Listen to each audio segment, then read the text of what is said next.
बढ़ते आगे बात अब जरा ईरान की करते हैं, क्योंकि ईरान के हवाले से एक बड़ी और अहम खबर रिटायर्ड अमरीकी फौजी की जानिब से इस चौंका देने वाला बयान दिया गया है। रिटायर्ड अमरीकी फौज के कर्नल लॉरेंस विल्किंसन की जानिब से एक चौंका देने वाला बयान दिया गया है। उन्होंने कहा है कि ईरान के पास इतनी बड़ी और ताकतवर मिसाइल सलाहियत मौजूद है कि वो मुबैना तौर पर एक ही दिन में इजराइल को शदीद नुकसान पहुंचा सकता है।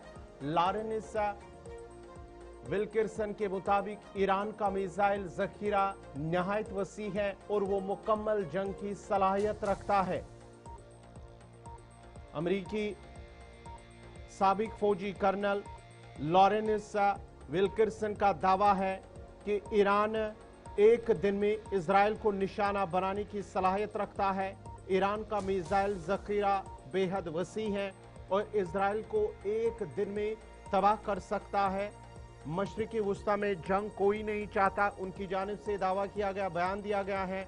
सिवाय इजराइल और अमेरिका के बगैर मशरिकी वुस्ता के अंदर कोई जंग नहीं चाहता है।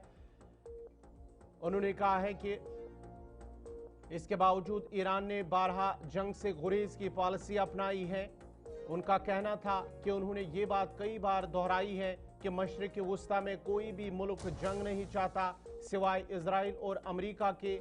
विल्किंसन के उस बयान को खुत्ते में जारी कशीदगी के तनाजुर में अहम करार दिया जा रहा है।